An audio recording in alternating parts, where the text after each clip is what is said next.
नमस्कार मित्रांनो.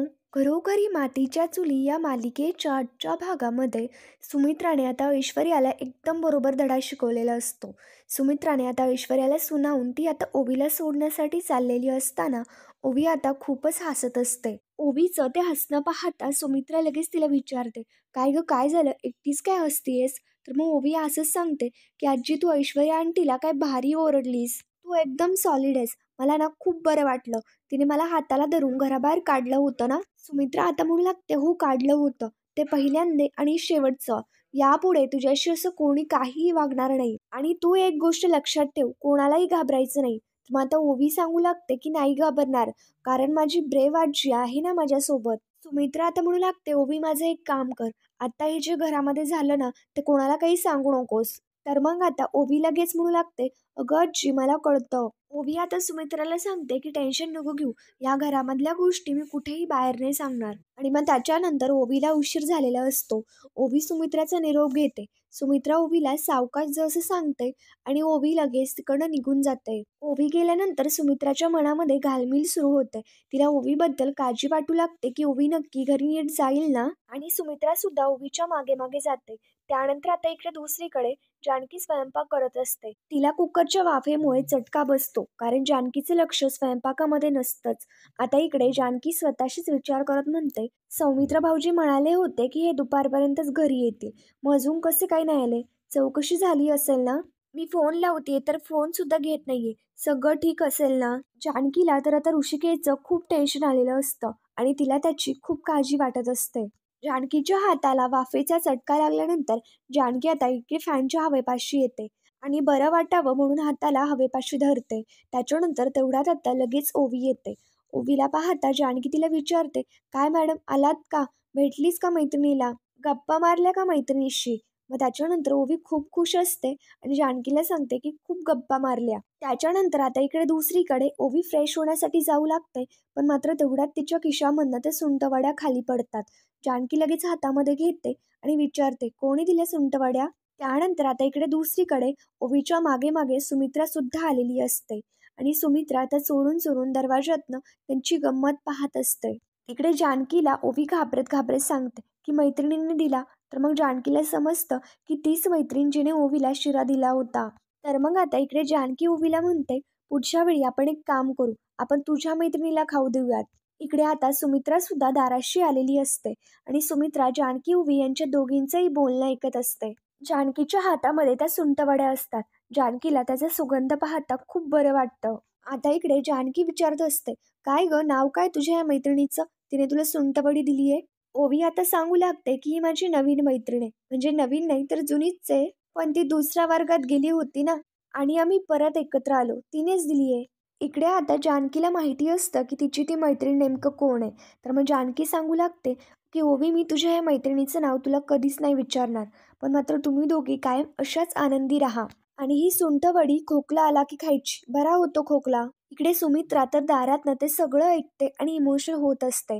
त्याच्यानंतर जानकी सुद्धा सुंठवडीचा एक तुकडा घेते आणि आता तिच्या तोंडामध्ये टाकते. तर मग आता जानकीला लगेच मागे घडलेला प्रकार आठवू लागतो, की म्हणजे जेव्हा जानकी त्या रणदिव्यांच्या घरामध्ये होती तेव्हा सुमित्रा अशीच एकदा किचनमध्ये सुंठवड्या करत होती आणि जानकी किचनमध्ये गेल्यानंतर त्याचा छान घमघमाट सुटला होता. जानकी आता विचारत असते की सुंठवड्या केल्यात कोणासाठी? सगळे खोकल्याचे औषधच तर खातात. सुमित्रा आता म्हणू लागते, तुझ्या लाडक्या लेकीसाठी. तिच्या हातामध्ये जर औषध दिलं ना तर ती अशी अंगणात पळून जाते, पण सुंठवडी दिली ना तर बरोबर खाते. मग आता इकडे जानकी लगेच म्हणते, म्हणजे हा एवढा सगळा घाट तर लाडक्या नातीसाठी आहे ना, आणि तिला एवढं लाडावून कोणी ठेवलंय? तर मग सुमित्रा लगेच म्हणते, हो मग आहेच ती माझी लाडोबा. सुमित्रा जानकीला सुंठवडी खायला लावते. जानकी सुंठवडी खाते आणि म्हणते की खूप छान झाली. जानकी विचारांमधनं बाहेर येते आणि बोलून जाते, आई, तुम्ही सुंठवडी खूप छान बनवता. जानकी याला आता समजतं की आपण काहीतरी चुकीचं बोलून गेलोय आणि आता इकडे सुमित्रा सुद्धा ते जानकीचं बोलणं ऐकते. सुंठवडी खाल्ल्यानंतर आता जानकी सुद्धा खूप इमोशनल झालेली असते. जानकी सांगत असते, ओवी, तुला माहिती का, ही सुंठवडी फक्त सुंठवडी नाहीये, त्याच्यामध्ये मायेचा सुगंध आहे. साखरेसारखा मायेचा प्रेमाचा गोडवा आहे. या सुंठवडीमध्ये मैत्रीची उभे आहे. जीवाला जपेल असं सगळं या सुंठवडीमध्ये घातलंय. तुमची मैत्रीसुद्धा या सुंटवडीसारखी आहेस. ज्या मैत्रीने तुला ही सुंटवडी दिली आहे ना, तिला कधीच अंतर देऊ नकोस. तिच्यावरती तू खूप प्रेम कर. तर मग आता इकडे सुमित्रासुद्धा ऐकते आणि खूप रडत असते. मग त्याच्यानंतर आता इकडे ओवीसुद्धा सांगू लागते, की आई मी माझ्या मैत्रिणीला कधीच अंतर देणार नाही. मी तिच्याशी खूप प्रेमाने वागेल. ओवी लगेच जानकीला प्रेमाने मिठी मारते आणि मग त्याच्यानंतर सुमित्रा तिकडनं निघून जाते. त्यानंतर आता इकडे ऋषिकेश आणि पोलीस सारंगकडे आलेले असतात. ऋषिकेश तर सारंगवरती भयंकर चिडलेला असतो. पोलिसांना पाहता सारंग विचारतो की काय झालं. याच्यावरती पोलीस आता सांगू लागतात की तुम्ही ऋषिकेश रणदिवे यांच्यावरती जी कंप्लेंट केली आहे त्याच्या विरोधात आम्ही चौकशी केली आणि एकही पुरावा नाही सापडला आणि ज्यांनी ऑफिसची तोडफोड केली आहे ती माणसं सुद्धा सापडलेली नाहीये. तर मग आता ऋषिकेश लगेच म्हणतो की सर याच्या बायकोला विचारायला सांगा, तिनेच कुठेतरी पाठवून दिलं असेल त्यांना, कारण याचं ऑफिस फोडायला तिनेच तर माणसं पाठवली होती. मग त्याच्यानंतर आता इकडे सारंग लगेच म्हणतो, हे बघा इन्स्पेक्टर साहेब, याला तुम्ही बजावा. माझ्या बायकोच्या विरोधामध्ये एकही पुरावा नसेल ना तर तिच्यावरती असे घाणेरडे आरोप नाही करायचे. काय माहिती माझं ऑफिस फोडायला यानेच माणसं पाठवली असतील. सारंग पुढे काय बोलणार तर मग ऋषिकेश सारंगच्या अंगावरती धावून जातो आणि त्याला म्हणतो की असं नीच काम करायला तुमच्या इतकं खालच्या पातळीवरती नाही पोहोचलो मी. हे सगळं ऑफिस माझ्या कष्टाने मी उभं केलंय. माझ्या बुद्धीने आणि माझ्या जिद्दीने सुमित्रा एंटरप्राइज ही नावारूपायला आली आहे आणि मीच उभा केलेल्या या वास्तूला मीच नासधूस केली हे बोलायला लाज नाही वाटली तुला. मग त्याच्यानंतर आता इकडे सारंग लगेच म्हणू लागतो की लाज कशाला वाटायला पाहिजे, मी काय खोटाळा घेतोय का. हे बघा इन्स्पेक्टर साहेब, मला व्हिडिओमध्ये जे दिसलं त्या आधारावरती मी तक्रार दाखल केली आहे. पण ऋषिकेश म्हणतो आणि याच्यामध्ये सिद्ध तर काहीच झालं नाही, पण आता मी सिद्ध करेल, मी स्वतःला सिद्ध करेल आणि तुम्हाला तुमची लायकी दाखवेल. ऋषिकेश सांगू लागतो, सारंग त्या घरातनं बाहेर पडल्यापासून मला माझी बायको आणि मला माझी मुलगीच महत्वाची होती. तुम्ही सगळे रणदिवे गिनतीत सुद्धा येत नव्हतात माझ्या. तुम्हा सगळ्यांचा हिशोब मी चुकता करणार आहे आणि सगळ्यात आधी मी तुला धडा शिकवणार आहे. नासधूस काय असते ना मी तुला दाखवून देईन. या फुकट मिळालेल्या कंपनीच्या जोरावरती तू एवढ्या उड्या मारतोयस ना. ही सुमित्रा एंटरप्राइजेस, या सुमित्रा एंटरप्राइजेस कंपनीच्या विरोधामध्ये मी माझी कंपनी उभी करेल सारंग. आणि आता ऋषिकेशचं हे बोलणं पाहता सारंग सुद्धा आश्चर्याने त्याच्याकडे पाहत असतो. ऋषिकेश आता सारंगला चॅलेंज देत म्हणतो, तू मानाने घरामध्ये आणि या कंपनीमध्ये जे मिरवतोस ना ते मी सगळं तुझ्याकडून हिसकावून घेईन. हे चॅलेंज आहे ऋषिकेश रणदिवेचं. ऋषिकेश आता म्हणतो की आता आपण आपापली कंपनी घेऊन मार्केटमध्ये फिरूयात, तयार राहा. ऋषिकेश प्रेमाने सारंगच्या गालावरती आता हात फिरवतो आणि मग त्याच्यानंतर तिकडनं निघून जातो. पण मात्र ऋषिकेशच्या या बोलण्यावरती सारंग खूप सिरियस झालेला असतो. सारंग आता खूप घाबरून गेलेला असतो. त्यानंतर आता इकडे जानकी देवाऱ्यापाशी देवाची पूजा करत असते आणि आता देवाला रिक्वेस्ट करत म्हणते की देवा ऋषिकेशला सुखरूप घरी परत आण. त्या ऐश्वर्याने सारंग भाऊजींना फितवलंय आणि सारंग भाऊजींनी सुद्धा स्वतःच्या भावावरतीच कंप्लेंट केली. हे सगळं काय चाललंय माझ्या कुटुंबात. ऋषिकेशने डोक्यामध्ये राग तर घालून घेतलाच आहे. रागाच्या भरामध्ये असं काही व्हायला नको. जानकी देवाला रिक्वेस्ट करत म्हणत असते की माझ्या कुटुंबाचं रक्षण कर, माझ्या घरावरती आता कुठलंच संकट येता कामा नये. जानकी देवाला रडतच रिक्वेस्ट करत असते. तेवढ्यात लगेच तिथे ओवी येते आणि आता जानकीला विचारते की बाबा कुठे. बाबा दिसतच नाहीये, ते कुठे गेलेत. मग त्याच्यानंतर आता इकडे जानकीला नेमकं काय सांगावं काहीच समजत नसतं. जानकी आता सांगू लागते, अगं काय झालं, बाबा बाहेर गावी गेलेत, त्यांना येण्यासाठी थोडा उशीर होईल. जानकी ओवीला म्हणते तू होमवर्क केलास का. तर मग ओवी म्हणते नाही केला. तर मग आता जानकी लगेच ओवीला होमवर्क करण्यासाठी तिकडनं काढून देते. मग त्याच्यानंतर जानकी तशीच तिथे बसलेली असते. तेवढ्यात लगेच तिथे ऋषिकेश येतो. जानकी आता ऋषिकेशकडे येते आणि त्याला विचारते, तुम्ही ठीक आहात ना. तुमच्या वाटेकडे मी डोळे लावून बसले होते, किती वेळ लागला यायला. तिथे ओवी असते म्हणून जानकी आता ओवीला आतमध्ये अभ्यासाला बसायला सांगते. ओवी तिकडनं निघून गेल्यानंतर आता इकडे जानकी लगेच विचारते, काय हो काय झालं, तुम्हाला पोलिसांनी सोडलं ना, पुन्हा पोलीस स्टेशनमध्ये बोलवणार नाहीये ना. ऋषिकेश आता जानकीला काहीही म्हणत नाही आणि तिला म्हणतो की पाणी देशील का. तर मग जानकी लगेच आता ऋषिकेशला पिण्यासाठी पाणी देते. जानकी आता इकडे ऋषिकेशला विचारत असते की सांगा ना, पोलिसांनी काही त्रास नाही दिला ना तुम्हाला. पण मात्र ऋषिकेश जानकीला काही सांगायलाच तयार नसतो. ऋषिकेश जानकीला म्हणतो की चौकशी सकाळीच संपली. जानकी लगेच म्हणते, चौकशी सकाळीच संपली, मग घरी येण्यासाठी तुम्ही एवढा वेळ का लावला. तर मग आता इकडे ऋषिकेश म्हणतो, कोणाचा तरी हिशोब चुकता करण्यासाठी गेलो होतो. आता त्याच्या आयुष्याचं पूर्ण गणितच बदलणार आहे. जानकी विचारत असते, काय बोलताय, मला काहीही समजत नाहीये. तर मग आता ऋषिकेश म्हणतो, सारंग सुमित्रा रणदिवे, माझी सुटका झाल्यानंतर पोलिसांना घेऊन मी त्याच्याच ऑफिसमध्ये गेलो होतो. आणि आता ऋषिकेश घडलेला सगळा प्रकार जानकीला सांगतो. ऋषिकेश सांगू लागतो की आजवरती त्याने तुझ्यावरती खोटे आरोप केले होते, पण माझ्यावरती आज त्याने खोटी तक्रार करून तर डायरेक्ट कहरच केलाय. आपल्यावरती खोटी कंप्लेंट केली ना, आता त्याला अद्दल घडवायचं सुरू. मी त्यांच्या विरोधामध्ये माझी स्वतःची कंपनी उभी करेल. सुमित्रा रणदिवे या कंपनीला फोडणं हेच माझं ध्येय राहील. ऋषिकेश जानकीला सांगत असतो की माझ्या कंपनीला एवढं मोठं करेल ना, चंद्रावरती मान उंच करून माझ्या कंपनीला त्यांना त्यांना बघावं लागेल आणि सूर्याकडे बघितल्यासारखे डोळे दिपतील त्यांचे. बघाच आता तू जानकी, त्या सारंग सोबतची पैंज मी जिंकणारच. ऋषिकेश असं बोलत असतो, पण मात्र जानकीला त्या गोष्टीचं खूप वाईट वाटत असतं आणि जानकी शांतच असते. जानकी ऋषिकेशला म्हणते, पैंज तर जिंकाल, पण आपल्या माणसाला गमवाल त्याचं काय? जानकीचं बोलणं ऐकता ऋषिकेश लगेच तिच्यावरती ओरडत म्हणतो की जानकी, मी तुला किती वेळा सांगायचं, माझी फक्त 2च माणसं आहे, ती म्हणजे तू आणि ओवी. बस, मी कोणालाही भीक नाही घालत, पण भिकेला नक्की लावणार. तो सारंग आजपासनं माझा पक्का वैरी. आता त्याला एवढं भिकेला लावेल ना की स्वतःचं कंपनी विकायला लावेल, हा शब्द आहे माझा. इकडे ऋषिकेशच्या बोलण्यामुळे जानकीला खूप वाईट वाटत असतं. त्यानंतर आता इकडे रात्री ऐश्वर्या आणि सारंग दोघेही बोलत असतात. सारंग घडलेला सगळा प्रकार आता इकडे ऐश्वर्याला सांगतो. तर मग ऐश्वर्या लगेच म्हणते, ऋषिकेश दादा आपल्याला टप देण्यासाठी स्वतःची कंपनी उघडणार आहे. सारंग सांगू लागतो की हो, दादा लई भडकला होता. त्याने मला चॅलेंज दिलंय आणि या बिझनेसच्या बाबतीमध्ये दादाचं डोकं लई तरबेज आहे. आता जर दादानं ठरवलं ना की उद्या तो कंपनी त्याची लई मोठी करल आणि मग त्याच्यामुळे आपल्या कंपनीचं नुकसान होईल, तर मग तिकडे ऐश्वर्या म्हणते की मी असं होऊ देईल असं वाटतंय का तुम्हाला सारंग? सारंग, अहो मी इथे तुमच्या पाठीशी उभी आहे. माझे डॅडा खंबीरपणे तुमच्या पाठीशी उभे आहेत. त्या लोकांच्या तोंडामध्ये फक्त जोर आहे, पण माझ्या डॅडाच्या हातामध्ये पावर आहे आणि ज्यांच्याकडे पावर असते ना, ते समोरचे असे गार होतात. ऐश्वर्याचं बोलणं पाहता सारंग लगेच म्हणतो की ऐश्वर्या, या घरामध्ये फक्त तुम्हीच मला समजू शकता आणि तुमच्या बोलण्याचा मला खूप आधार वाटतो. सारंगचं बोलणं पाहता ऐश्वर्याला लगेच आता सुमित्राचं बोलणं आठवतं. ऐश्वर्या लगेच भोळा चेहरा करत नाटकं करत सारंगला म्हणू लागते, असाच विचार तुमच्या घरच्यांनी जर माझ्या बाबतीत केला तर मला किती बरं वाटेल. सारंग लगेच विचारत असतो की बोला ना ऐश्वर्या, काय झालं? तेवढ्यात तिकडनं आता दाराशी अवंतिका जात असते आणि अवंतिका ऐश्वर्याचं सगळं बोलणं ऐकत असते.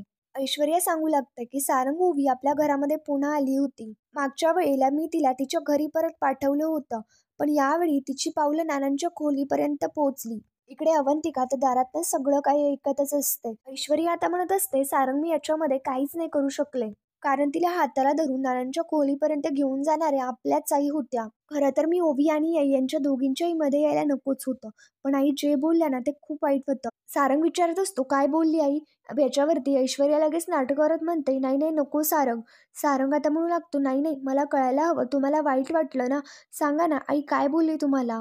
तर मग ऐश्वर्या लगेच सांगू लागते की सारंग, आई म्हणाल्या गप्प बस, नाहीतर तुझं थोबाड फोडायला सुद्धा मी मागे पुढे पाहणार नाही. ऐश्वर्या लगेच भोळा चेहरा करण्याचं रडण्याचं नाटक करू लागते. तर मग सारंग आता म्हणू लागतो की नाही नाही कसं शक्य आहे हे? मग आता इकडे सारंग म्हणू लागतो, आई असं कसं बोलू शकते, कारण ही भाषा हे शब्द आईची नाही आहेत. ऐश्वर्या म्हणते, हो ना आजी सुद्धा तेच म्हणाल्या की सुमित्रा अगं काय तुझी ही भाषा, कशी बोलतीयेस तू तिच्याशी? सारंग, मी एवढी वाईट आहे का हो? मग त्याच्यानंतर आता इकडे अवंतिका तर ते सगळं आश्चर्याने बोलणं ऐकत असते. मग आता इकडे सारंग लगेच म्हणू लागतो की नाही ऐश्वर्या, आई असं बोलायला नको होतं. मला माहिती आहे की तुम्हाला खूप वाईट वाटलं असेल, पण तुम्ही अजिबात रडू नका ऐश्वर्या. आणि सारंग ऐश्वर्याला शांत करण्याचा प्रयत्न करत असतो, कारण ऐश्वर्या रडल्यानंतर सारंगलाच कसं तरी होतं. इकडे सारंग म्हणू लागतो, ऐश्वर्या प्लीज तुम्ही घर सोडून जाताल अशी भाषा काय करू नका.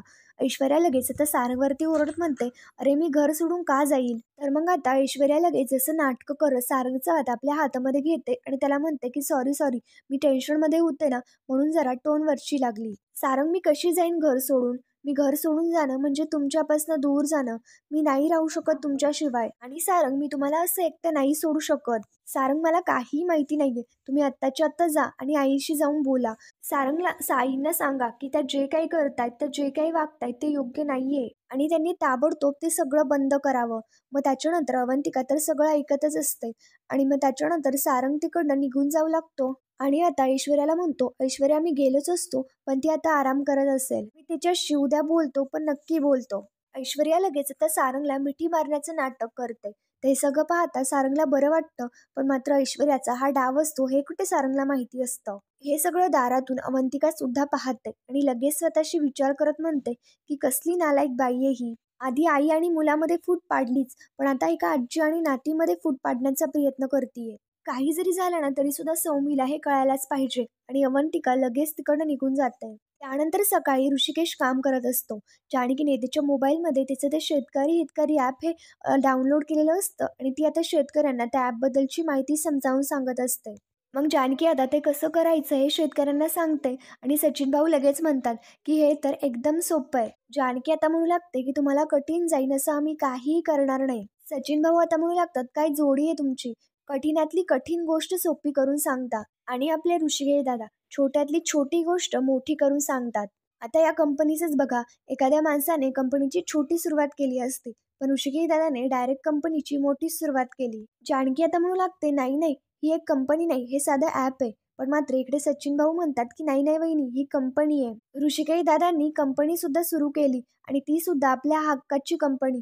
आता फक्त रजिस्टर व्हायचं बाकी आहे. रजिस्टर झाल्यानंतर कामाला सुरुवात आणि त्यांचा शब्द अख्ख्या गावात पसरलाय वाऱ्यासारखा. इकडे सगळं गावातल्या लोकांना माहिती असतं, पण अजूनपर्यंत हे जानकीला माहिती नसतं, कारण ऋषिकेशने हे सगळं जानकीला काही सांगितलेलंच नसतं. इकडे आता ते शेतकरी सुद्धा ठरवतात, की आम्ही सुद्धा ठरवलंय, की दादासोबतच काम करणार. त्याच्यानंतर जानकी शांतपणे शेतकऱ्यांचं बोलणं ऐकून घेते. शेतकरी आता त्यांच्या दोघांचाही निरोप घेतात आणि तिकडनं निघून जातात. जानकी ऋषिकेशकडे येते आणि त्याला म्हणते, हे काय, हे कंपनीबद्दल आपण काल रात्रीच बोललो ना, मग हे काय झालं सुरू. मग त्याच्यानंतर आता इकडे ऋषिकेश म्हणतो, त्यांना मी आधीच सांगितलं होतं, कालच सगळी प्रोसिजर केली आणि मगच घरी आलो. जानकी म्हणू लागते, प्रोसिजर केली म्हणजे सगळ्यांना माहितीये, फक्त मला सांगायचं राहिलं होतं. ऋषिकेश हे इतकं सगळं तडकाफडकी आज रजिस्टर करताय म्हणजे कंपनीचं नाव सुद्धा ठरलं असेल, म्हणजे काही हरकत नाही, तुम्ही मला विचारलं नाही, पण तुम्ही मला एका शब्दाने सुद्धा बोलला नाहीत. ऋषिकेश आता म्हणू लागतो, की काय विचारू तुला, आणि आपण आत्ता कुठे, आजकाल विचारतो कुठे. माझ्या वाढदिवसाचा एवढा मोठा घाट घातलास, मला विचारलं. आणखी आता म्हणू लागते, की तुमच्या वाढदिवसासाठी मी जे काही केलं ते नेमकं का केलं हे तुम्हाला चांगलंच माहितीये. रणदिवे कुटुंबाला एकत्र आणण्याचा मी प्रयत्न केला होता, पण तुम्ही जे काय करताय ते त्यांच्या विरोधात करताय. त्यांच्या विरोधामध्ये तुम्ही कंपनी उभारताय ऋषिकेश. पण मात्र ऋषिकेश त्याचं कागदपत्राचं ते काम करत असतो आणि ऋषिकेश जानकीच्या बोलण्याला हलक्यात घेत असतो. तो ऋषिकेश जानकीच्या बोलण्याकडे काही लक्ष सुद्धा देत नसतो. ऋषिकेश म्हणू लागतो, जानकी तुझी ही आपली माणसासाठी जी व्याख्या आहे ना, ती कधीच वेगळी झालीये. आपले विचार पटायचे, आपले विचार एक असायचे, पण ते पूर्वी. पण आता आपले रस्तेच वेगळे होऊ लागलेत. जानकी तुला कितीही समजावलं तरी सुद्धा तू तुझ्या रस्त्यावरनं मागे फिरायला तयार आहेस का? हा, आता मी काय करायचं हे माझं मला ठरवू दे. मी कुठल्या वाटेने जायचं हे तू नको सांगू. तू त्या घराला एकत्र आणण्यासाठी करतीयेस, पण मात्र मी हे सगळं माझ्या बायकोच्या आणि मुलीच्या सुखासाठी करतोय. कारण तुझ्या इतकं मोठं मन नाहीये माझं. कारण मी माझ्या बायकोला आणि मुलीला दुःखात त्रासात नाही बघू शकत. त्याच्यामुळे तुला जे करायचंय ते तू कर. मला जे करायचंय ते मी करेल. आता ऋषिकेशच्या या बोलण्यामुळे जानकीला खूप वाईट वाटत असतं. ऋषिकेश निश्चितपणे ठरवतो, की मी जे ठरवलंय ते मी करून दाखवणारच. आणि ऋषिकेश तिकडं निघून जातो. पण मात्र ऋषिकेशचा हा निर्णय जानकीला पटलेला नसतो. तर मित्रांनो, पुढील भागामध्ये आपण पाहणार आहोत, ऋषिकेश आता म्हणतो, आता मी माझी पुढची खेळी खेळणार आहे. आजवरती मी जे टेंडर सुमित्रा एंटरप्राइजेसला मिळवून देत होतो ना, तेच टेंडर यावर्षी मी आपल्या कंपनीला मिळवून देणार. जानकीला तर आश्चर्याचा धक्काच बसतो. त्याच्यानंतर आता इकडे सयाजीराव आणि ऐश्वर्या दोघे फोनवरती बोलत असताना सयाजीराव म्हणतात, की हा ऋषिकेश सुमित्रा एंटरप्राइजेसला मागे खेचवून त्याचा बोऱ्या वाढवणार. आता वाद कशी पेटवायची हे तू ठरव. ऐश्वर्या आता वेगळंच काहीतरी ठरवते.